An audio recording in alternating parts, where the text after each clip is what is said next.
आप देख रहे हैं श्रेय टीवी, आवाज आपकी, खबर हमारी। नमस्कार, मैं हूं आपके साथ अनुष्का और आप देख रहे हैं श्रेय टीवी। रीवा जिले में स्थित अल्ट्राटेक सीमेंट प्लांट स्थापित है। अल्ट्राटेक प्लांट के मैनेजमेंट के तानाशाही रवैये से नाराज आसपास लगे गांव के किसानों मजदूरों के शोषण के खिलाफ आसपास के ग्रामीणों के जनप्रतिनिधियों में भारी आक्रोश देखने को मिल रहा है। प्रमुख रूप से समस्या प्रदूषण, बेरोजगारी और पानी का संकट है। गहरी माइंस के कारण अल्ट्राटेक द्वारा पानी का भीषण संकट पैदा हो गया है। आसपास के गांव प्रदूषण रोकने के लिए वृक्षारोपण न करना और जब रोजगार देने का नंबर आता है तो एक मजदूर भी भर्ती करना हो तो मेन गेट बोर्ड में लेटर चुस्पा कर दिया जाता है कि 100 किलोमीटर दूर का कर्मचारी चाहिए।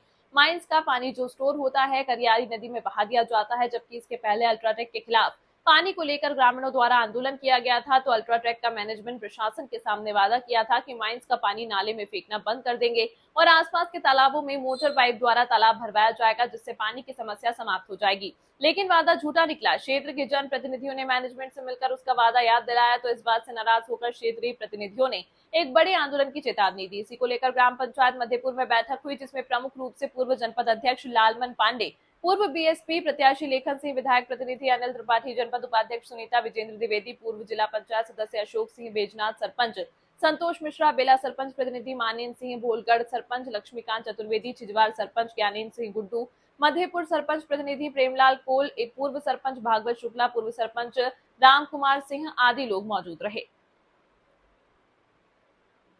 श्रेय टीवी से पंकज त्रिपाठी की खास रिपोर्ट। तमाम महत्वपूर्ण खबरों के लिए देखते रहिए श्रेय टीवी। ये मीटिंग रखी गई हुई, हजारों के लोग इकट्ठा हुए हैं, इसका रीजन क्या है?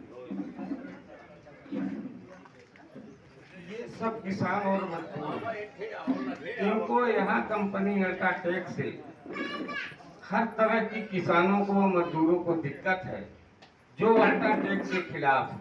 अल्ट्राटेक यहाँ जो भी काम है, जो सार्वजनिक काम है, उसके द्वारा यहाँ जो समस्याएं हैं जिनका उनको करना चाहिए, जो उनको एक्ट में है, जो उनके लाइसेंस में है, आज तक अल्ट्राटेक ने यहाँ सिर्फ दबाव की राजनीति करने का जो काम किया तो यहाँ किसान और मजदूर लोग थक गए। यहाँ कोई साधन नहीं बचा उनके जीविका के लिए। जमीन तो अल्ट्राटेक ले लिया है, उसके खिलाफ कलेक्टर को ज्ञापन दिया है। ज्ञापन देने के बाद 30 तारीख आज हो गई है। 30 तारीख को उन्होंने बुलाने की बात कलेक्टर साहब ने आदेश किया था, लेकिन चूंकि आज इतवार है अभी हम लोग 3 दिन तक इसका वेट करेंगे।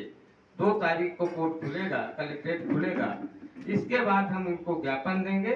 ज्ञापन देने के बाद अल्ट्राटेक के रेलवे गेट और डिस्पैच गेट के सामने धरना में लोग बैठेंगे अपनी मांग को मंगवाने के लिए। उसके लिए ये भीड़ इकट्ठा हुई है, पब्लिक लेके सब आएंगे और उसके खिलाफ अपनी मांग पूरी करने की तैयारी में आज यहाँ एक बैठक थी। अगर प्रशासन और कंपनी आप लोगों की मांगे नहीं पूरा करती है तो अगला कदम क्या होगा? अगला कदम प्रशासन से भी आशा की जा सकती है कि प्रशासन कुछ न कुछ इस बारे में सोचेगा।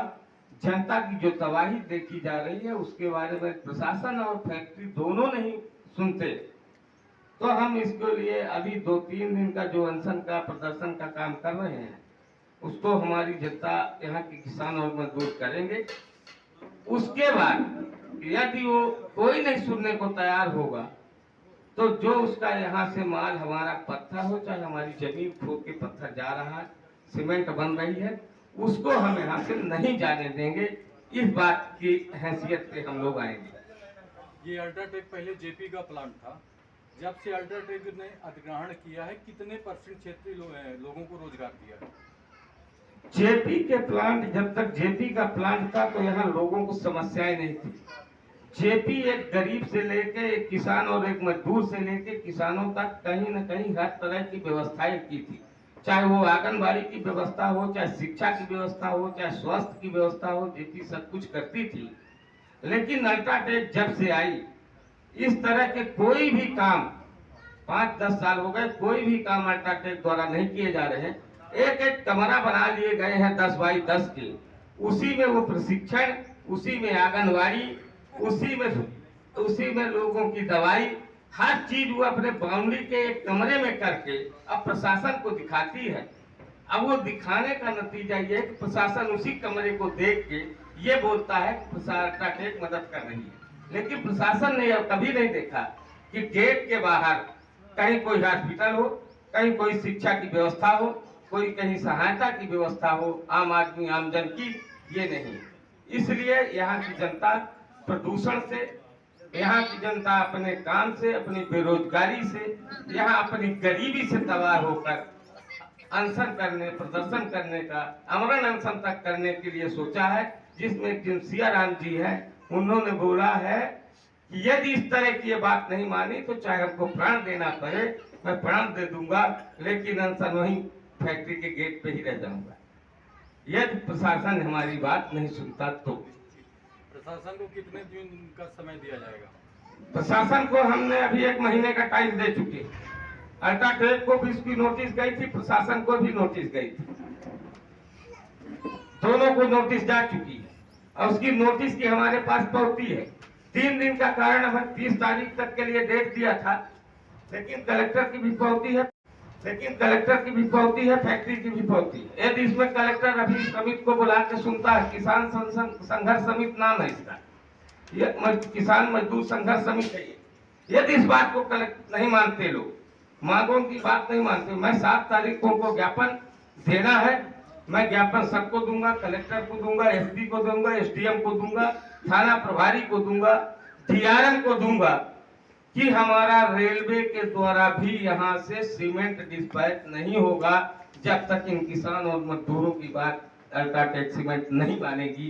तब तक के लिए हम लोग सब बात है उस काम को करके बताएंगे, ये बात आ जाएगी। ये किसी पार्टी से संबंधित है? कोई पार्टी पॉलिटिक्स नहीं है, यहाँ सिर्फ किसान और मजदूर संघ है और उस संघ काम करेगा, दूसरा कोई व्यक्ति यहाँ नहीं है। पार्टी होगी तो देश में होगी, प्रदेश में होगी, ये हमारी हर गांव की समस्या है, क्षेत्र की समस्या है, उसको हम लोग सब कोई मिलकर किसी पार्टी से उससे हट के बात करके जनता की सेवा के लिए और आने वाली पीढ़ियों की सेवा के लिए काम करेंगे। क्षेत्रीय जनप्रतिनिधियों का समर्थन कितना मिल रहा? 100%।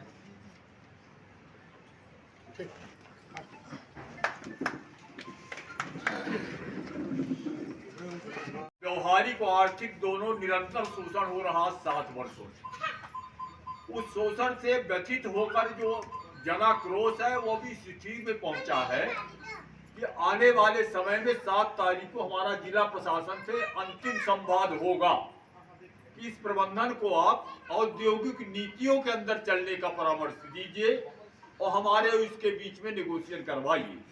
अगर ऐसा नहीं तय होता है तो ये क्रांति निर्णायक स्थिति यानी विजय की ओर पहुंचेगी और इसका ये घमंड हम समाप्त करेंगे कि उद्योगपति बड़ा नहीं होता है, जनता और जनता का संगठन बड़ा होता है।